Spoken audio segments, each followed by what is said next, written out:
Right, Steve, I'm not going to let you react on that. Well, the viewer, you have heard what the wise men have had to say. So take from what they have said to put in that money on this weekend. Well, right now we want to look at the big game of the weekend, which is Manchester City versus Arsenal. I do guess we went out to get your opinions, so I'm gonna let you have see what you had to say. Okay, Man City mimi naona ikiperform poa. Of late wamekuwa wakiperform vizuri. Arsenal tukiangalia game yao iko chini. Marekani defense yao iko down. So Man City najua watawin. Manchester City na Arsenal naona kama hiyo mpira inaweza kwenda draw. Kwa sababu watu wote wako sawa. Ama isipokwenda draw, Arsenal inaweza kuchapa Man City. Hiyo bila naona hiyo mchezo itakuwa kali na naona kama itaishaenda draw.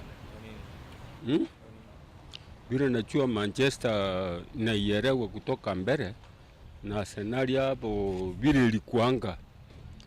Hiyo ni 50-50. Kama support wa Arsenal game yao iko sawa, lakini kuna saa zingine inafikia hata kocha anaweka unarealize kocha anaweka wachezaji wenye hawafai. Hasa time wenye tunacheza na timu ndogo anadharau, lakini anafaa kuchukua hiyo opportunity ndio tuchape tuende pale namba moja. Maoni yangu hapo naona hiyo game itakuwa na goal call. Itakuwa na goal call. Juu sasa hii Man City venye iko Arsenal inakimbia kwa kumaliza top 4. Sawa. Inataka kucheza champion. Na alafu sasa Man City nayo inakimbisana hapo mbele na Spurs. Nataka ikuwe namba 2. So unaona? Sasa mimi chenye nasema hapo kutakuwa na goal. Well, mixed reactions there. Goal. Arsenal to win it, Manchester City to win it. Well, but let's focus on that game here. And one thing to remember is that this game has a huge impact on the title race and the fight for top 4. Yeah, a few years ago, we'll have looked at this match as a title decider. But currently, and with what happened the other day, it really brings some interesting emotions into it. Remember that game between the midweek games that Arsenal ended up being fourth? Well, they didn't play because of what happened to Chelsea. So technically, this seems like a 6-point kind of game for both teams, because Arsenal loses this match, the teams around them win, and it puts them in a very bad situation when it comes to finishing the top 4. Man City lose, Liverpool play on Monday, and if Liverpool win, it puts them 8 points clear, which is a situation that Pep really wouldn't want to be in. Because remember Pep talking before the Burnley game, before the Newcastle game, he was of the opinion that for him to win the Premier League this season and to defend it, they'll need to win all the games that are remaining. We have seen this fixture really lean towards City for the past few seasons. But the problem with Arsenal is that we don't know what kind of team will turn up.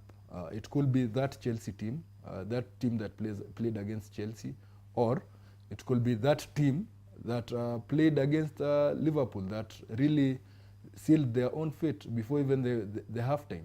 So it all depends with how Arsenal play, because we know what Manchester City will do. They'll keep the ball, they look for spaces, and if they get spaces, they'll really hurt you. They're the kind of team that you feel if you let them have a field day in any game, especially when they're playing at home. We have seen them score 9 goals in one game. So it's not impossible for them to outdo Arsenal. We have seen what Aguero can do in the form that he played against Liverpool. And we have also seen an Aguero side that's not good in that 1-0 first half win, the other match that he had to be taken off at halftime. All right, Steve, Manchester City have played 12 games at home, lost once, and scored a staggering 40 goals. And Arsenal have suffered against the big teams. Went to Manchester United, drew 2-2, lost to Chelsea, lost to Liverpool. What about this? How do you see it? It's going to be a difficult game for both teams, because Manchester City know that Arsenal have the quality in attack. And it was very evident that especially in the first game of the season, which was Unai Emery's first game. Emery is a coach who's not really scared to play against the big boys, but his expansive way of play perhaps has been to his detriment, because many might argue it's very similar to the same way Wenger used to take in these big games. But you now look at this Manchester City side, and the confidence can't be that high. A loss to Newcastle in a game perhaps they could have won by 5 or 6 goals. You get the feeling, if you're an Arsenal fan, that all those stresses might be poured on Arsenal come this weekend. But you also get the underlying feeling that Newcastle, with, let's say, their attacking talent, which is not the best, managed to score 2 with consummate ease. They got 2 or 3 shots on target. 2 of them were goals. What about Arsenal? With Aubameyang, Lacazette, Mkhitaryan, Ozil.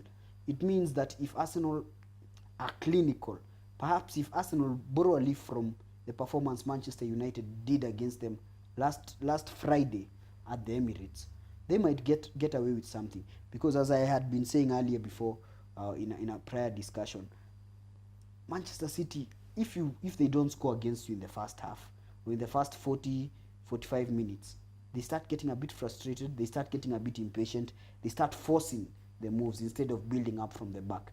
And that's the opportune time for Arsenal to seize the initiative. However, if Manchester City score within the first 10 minutes, then without mincing my words, it's going to be a bloodbath. All right, we're pressed on time, so we're just going straight into into your predictions.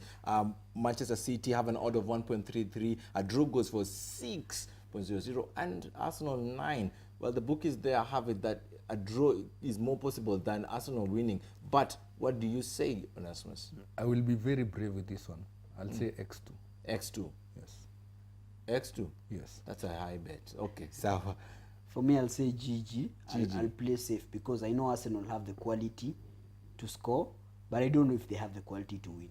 I am sure Manchester City will score.